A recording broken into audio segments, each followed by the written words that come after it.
Opera Exposed was started by the great Nick Ravelis, Dr. Nick Ravelis, who is such a great mentor for all artists and singers in the city, and you all know who he is. But when he, I think it started about 6 years ago or so, he started this program that was supposedly at the time was only for university students around the San Diego area, because he wanted to be almost a partnership between SDSU and San Diego Opera, as well as Puet Loma University at the time and San Diego Opera. What he did was he took, whoever the singers that they had in these universities and bring them to public libraries, public places, and do free concerts for the community where they can basically exchange service, right? The SDSU provide the singers for San Diego Opera, and San Diego Opera provide the opportunities for these students to sing in front of people. And they would do arias and whatever they were working on at the time when they were studying. And then when he retired, he asked me, he took me on a lunch. It was a very delicious lunch. And he said, I'm looking for this person to take over the job. And it's, this Opera Exposed. And I said, oh, of course. I mean, that's such an honor to take it from you. I mean, it's such a big, shoes to fill. So when I took on the job, the first year, we still sort of, managed to do university students. But then I started to realize how we still have a lot of young singers that is between university and professional world, and it's in that between singers that really actually need the most training, because they're not in school and they're not in huge young artist programs, and they're not employed yet. They don't have an agent, so they're sort of in between, and they really need our help. So I start to expand the program and making it more available for young professional singers. And so we would call it as Young Artist Training Program at SDO. So we would, teach them and coach them in weekly basis. And they would have opportunities also to sing for David, sing for Bruce. And then we would do Opera Exposed concerts for the community, where they not only sing their arias, but they also do, they learn different roles. We do a lot of scene programs where we stage with minimal props so we can bring it everywhere we go.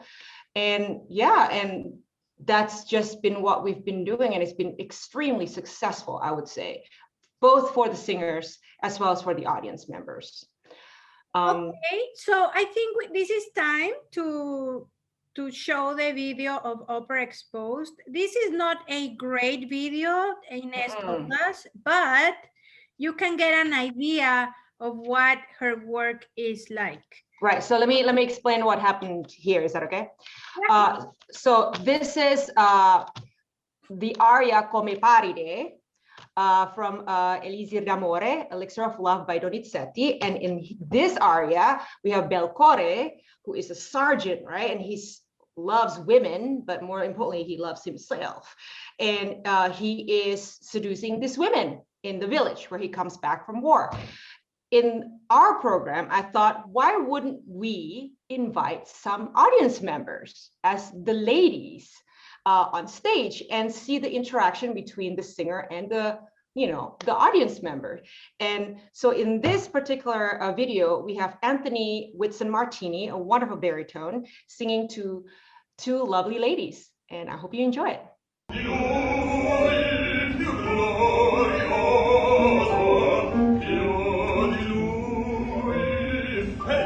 Ecco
You know, that, yeah, I mean, if you look at that, that was practically the last opera expos we've ever done before the pandemic.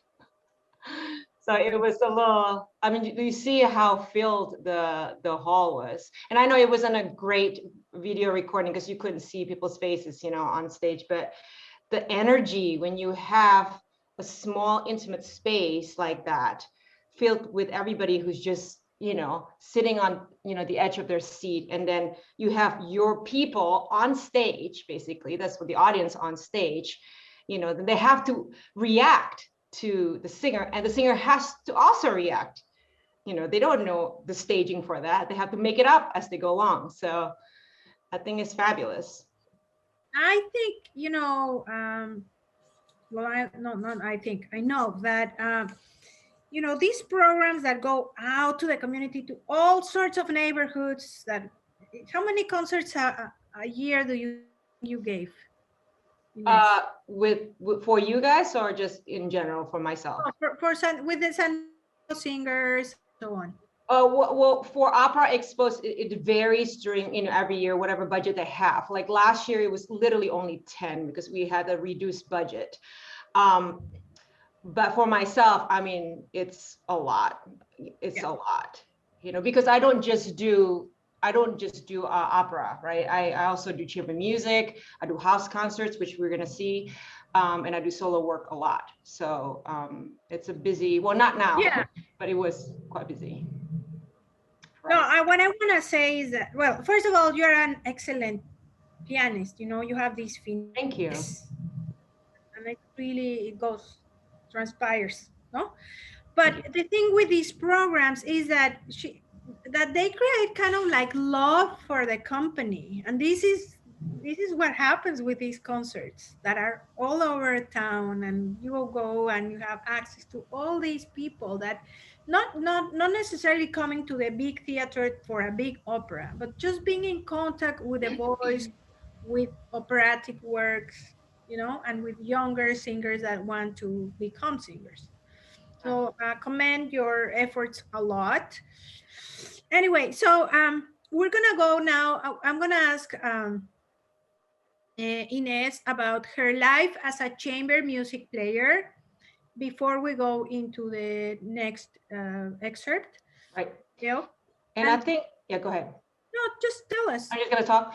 So, you know, so actually it's a good segue, because you were saying how, you know, it's so, I think it's very special, these opera expos concerts, not only because you see young singers, it's because you see them up close. And then what my favorite part of the concerts, usually, if we could have time, usually is the Q&A at the end. We would have questions and answers.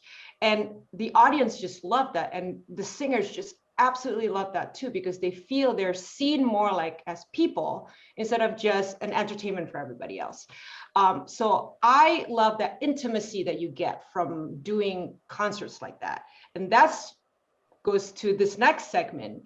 About probably 5-6 years ago, I started a house concert series called Musikamar, which is Indonesian for chamber music. And it's basically bringing chamber music to people's living room. And literally that's the concert stage, is people's living room. And we've actually had, if you guys know Marty Bloom, we probably have known Marty Bloom, and we've had concerts there. And I know Nancy Howard was there.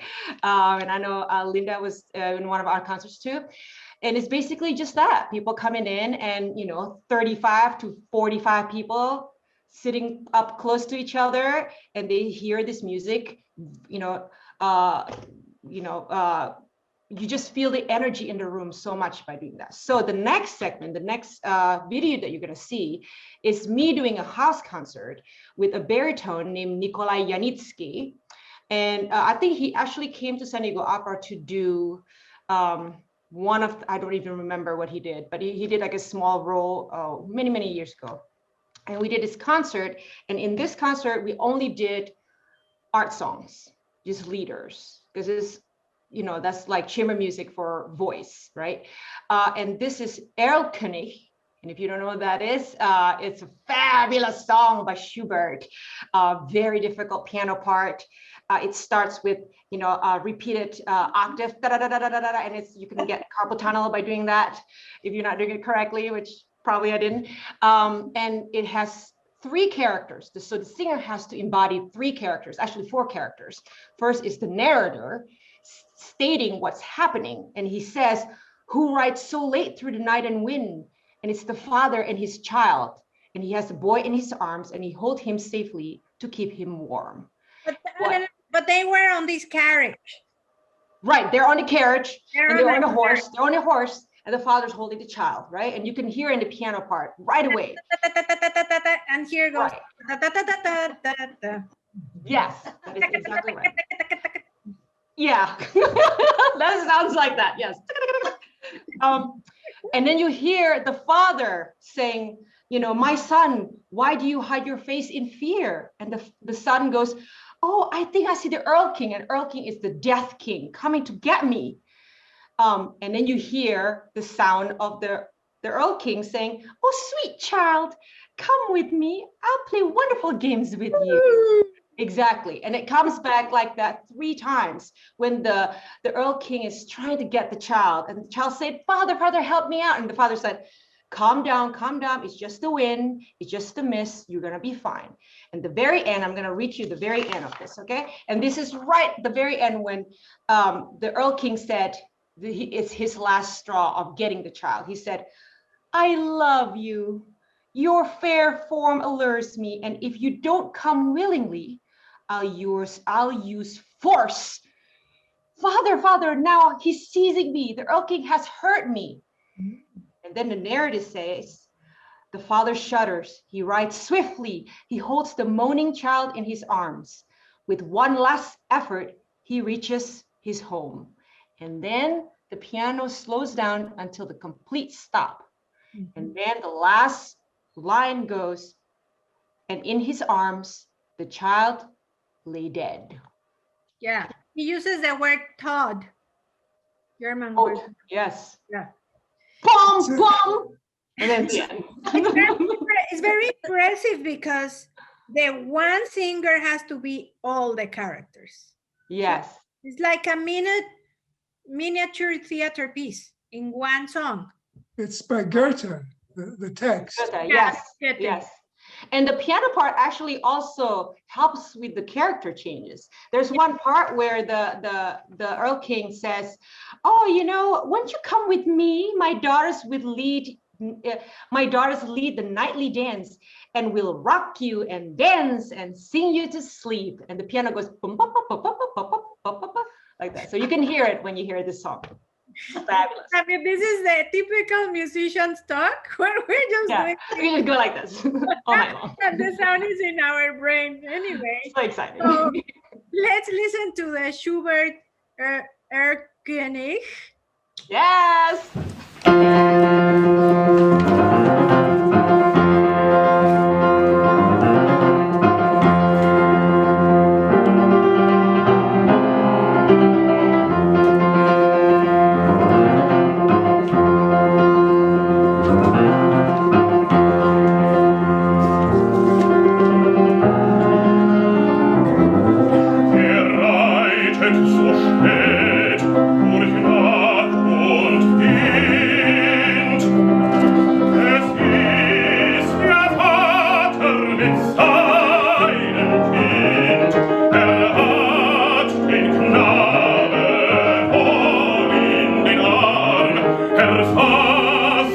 sicher, erhält ihn warm.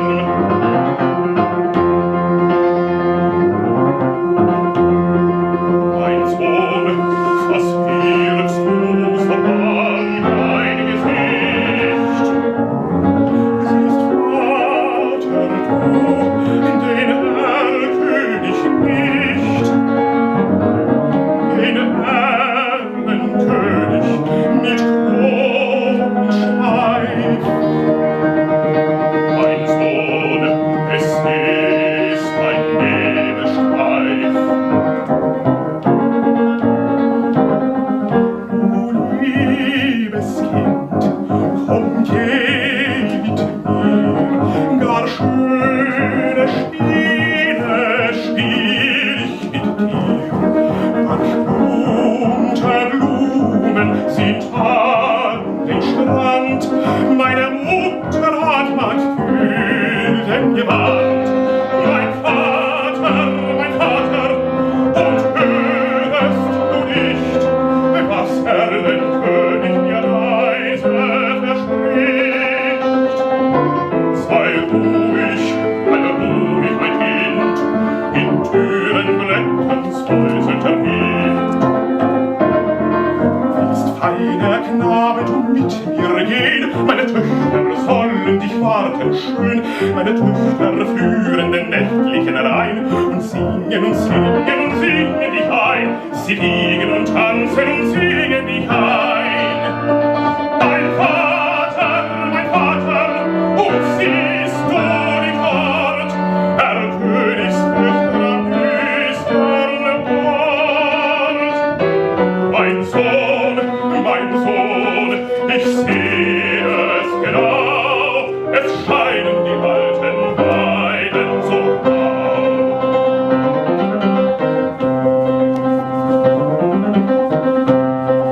Ich liebe dich, mich reizt deine schöne Gestalt, und bist du nicht willig, so brauch ich Gewalt. Mein Vater, jetzt fasst mich an, Erlkönig hat mir ein Leids getan. Mein Vater grausitzt, reitet geschwind, hält in Armen das sechsende Kind. Weicht wieder auf mit Mühe und Not.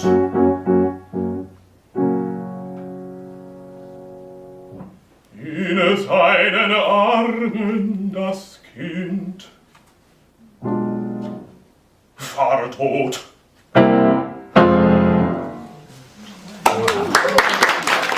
Oh God, I don't know how you can get tendonitis. Yeah, that horse is a big horse. It was like ba-da-da-da-da the whole time. Yeah, anyway. Oh, yeah. So did you hear all these characters in one voice? I think it's pretty amazing, this piece of composition, and it's short. You know? I actually, this is why I love leaders so much. I think we talked about this last time, Andrea, that it's like an opera in like 4 minutes time. It's like it's such an intricate amount of work, and you have to do so much with your, like with opera, you have to make sure you be heard from, the nosebleed section, right? So it's about projection, and, everything is bigger, everything is bigger. But with art songs, it's the small little thing, is how you pronounce a word, is how you, lean on the dissonance, all that little stuff that make the word being painted, Yeah, also, how you give back the phrase to the singer, how the singer gives you back the phrase, do you continue the line, and it's this breathing together all the time. It's like breathing inside this other person's body in a way when you do chamber music. Right. And I think that's what I would say, how I coach singers, how I approach everything in music is as a chamber musician more than as, a pianist or as anything else. I would say that, yeah, I work with, when I work with singers, I, work with diction and all that stuff. But most importantly is how the music and how their line combine together, and the collaboration, it has to be there to make it more intimate, because I'm a sucker for intimacy. I think so. I can't get enough of it. So if you can create that intimacy in the large building, a large hall with thousands of seats, that's like, money making for me. Yeah. Yeah, I think chamber music, we were talking the other day, is a specialty in itself. Right. I think for me that's the source, chamber music, and then from there it goes anywhere. Right. Yeah. Right. Okay, so I have to ask you now, how is it for you to play solo? Because you spend many, many hours with these or singers or players, Right. or accompanying, or making chamber music together. But how about playing by yourself? And also, we haven't heard where you studied, where did you go to school? Okay. Who were your teachers? I know that you are from Jakarta. But then what? When did you come here? How did that happen? So, okay, so let's start with that. So I started piano when I was like 3.5 in Jakarta. That was due because I had a sort of traumatic experience at a hospital. I had a tonsil removed, but it was very traumatic for me when I was 3 years old. So I was not able to socialize with people. So my mom was like, oh, let's just get her some piano lessons in a group session so she could be socializing with other people. That was like the start of all that. And the teacher like, okay, I think she's pretty talented. Maybe you can continue to be serious about that. I'm like, okay, let's do that.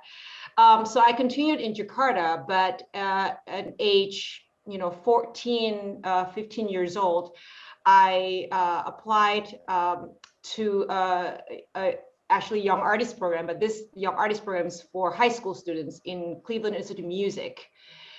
Where you go to school in the afternoon and in the morning, and you go to a conservatory in the afternoon, and you have to live in the dormitory with all the college kids.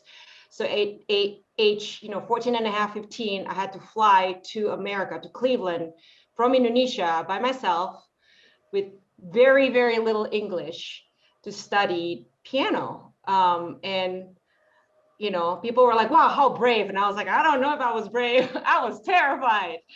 And yeah,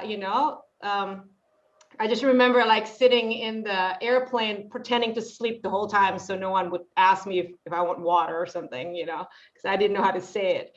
And then when I arrived there, I studied there with a wonderful teacher named Olga Radoslavievich.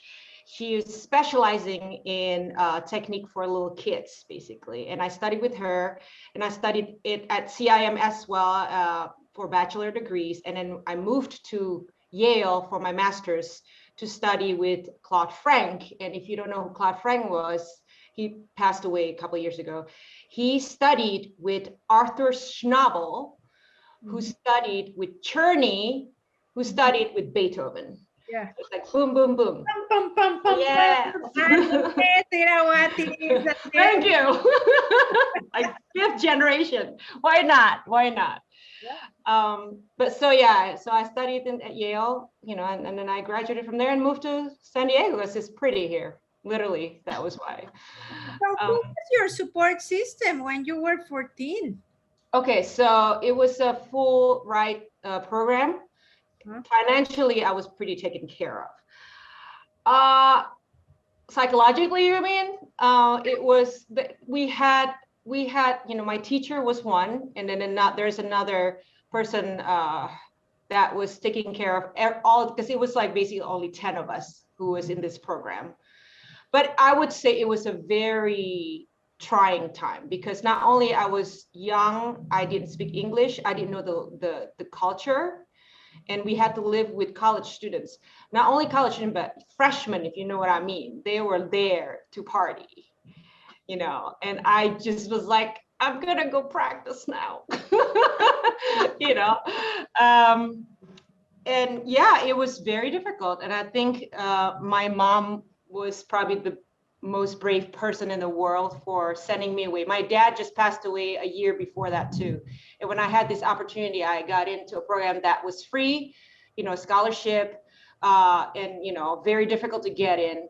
And in America, from Indonesia, it's like, no way, you can't pass that. She just sent me away.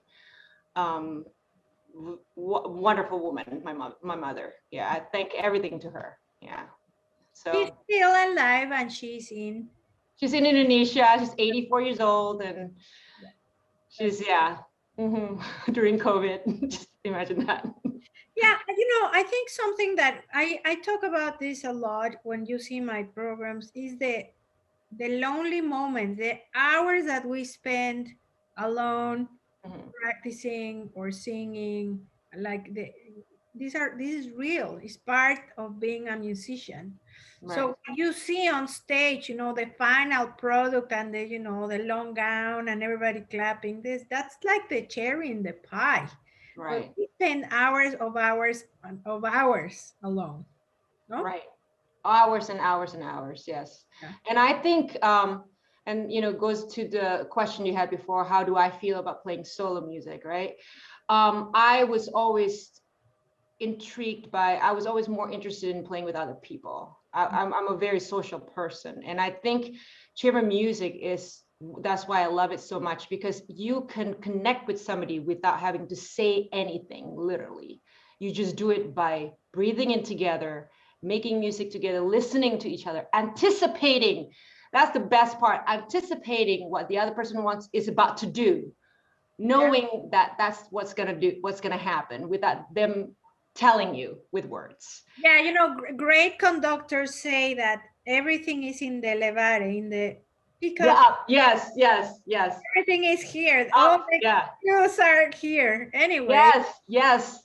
My son is doing chamber music program for the first time. He plays the violin, and he's 12 years old. He's doing a quintet by Boccherini, and he's first violinist. And I saw him the other day, and they're telling him to cue, and it's awkward if you've never done it before. You don't know how do you cue, but it is the up, It's like you want to bring people to what you want to do, like a conductor. It's like you breathe and then you breathe. Yes. And another thing, I'm sorry, I'm like kind of off tangent, because you all love opera and singers. Working with singers, I think, has created so much learning for me, because it's like, because they breathe, and most instrumentalists, they do not breathe. They would cue you with their gesture, but they don't really breathe with it. And it's a different game. If you don't breathe into the phrasing, how can you phrase well, like naturally, right? Because it's supposed to be a natural thing. I send my students to singing class, two classes, percussion lessons and singing lessons. So the rhythm was impeccable, but they also knew how to. These two things. Anyway, let's go to listen to our next excerpt, which is it's like a diamond, I would say. And I will just present what this is, and then you can explain to okay. Our. So this is a piece called Widmung, and it was written for, it was a song, but the transcription was done by Liszt. The transcription, yes. By Franz Liszt. Yeah, but this is a Schumann piece that was originally a song. And it's a wedding present to Clara Schumann, his wife. Liszt really does this thing where he transcribes everything. If you're not familiar with that, he transcribes everything that is out there, especially art songs and operatic works. He loves to sing with this 2 to 3 top fingers, right? But you have to do it in such a way so you sound like a singer, and everything else sound like the accompaniment part, like the piano part. And it makes me able to sing like a singer, So I love doing art song transcriptions because of that. So I'm gonna read to you the translation for this, and then we'll hear it. You, my soul, you, my heart, you, my rapture, oh, you, my pain, You my world in which I live, my heaven you to which I aspire, or you my grave into which my grief forever I've consigned.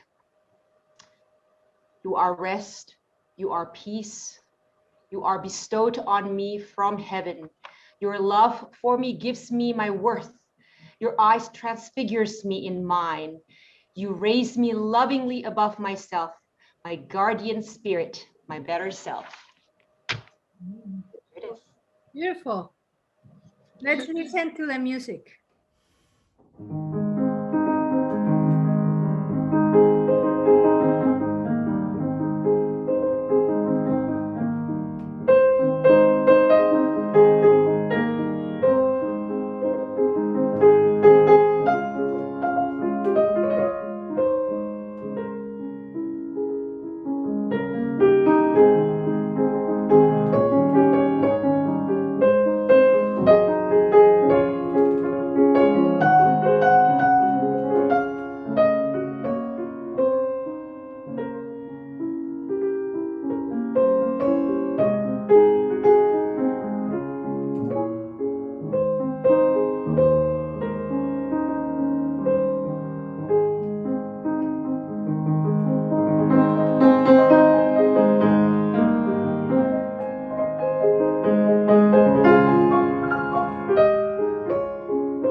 Let's open our mics and give her an applause, please. Yes. All Oh, that's okay. Thank you. Thank you. Yeah, oh God, how much we miss this. Yeah. Yeah, but anyway, it will We'll be here. Yeah. And I think last time we were talking, Andrea, I want to share this with people. You know, you asked what we have learned, what I have learned, you know, during the pandemic about as a musician. And I think I learned that we all crave that sense of intimacy and connection with people, and music is such a strong connector for everybody. And the fact that we cannot do this like normal, you know, in concert hall, it didn't stop people from making music and, you know, doing it online, doing live streaming, doing it outdoor like San Diego Opera. And I really hope that when everything comes back to normal, we continue to search for different ways to do it, because that, you know, is almost a desperate need to connect with people. And I think it needs to continue to have that desperation almost, you know, to have different ways to do it outside the box. So I hope it continues like that. Yeah, and accepting where in the century that we live, and it's okay that we are listening to music this way. It doesn't make music less. Yeah. You know? No, and it's for me, what I see is that people open their homes to us. They're opening their home. Yeah, literally, yeah. So I find this experience really beautiful, intimate. Yeah. Very good. Well, friends, it's almost about time to say goodbye. And it's not almost about time. It's time to say goodbye. Yeah. Is that And we'll see you next week.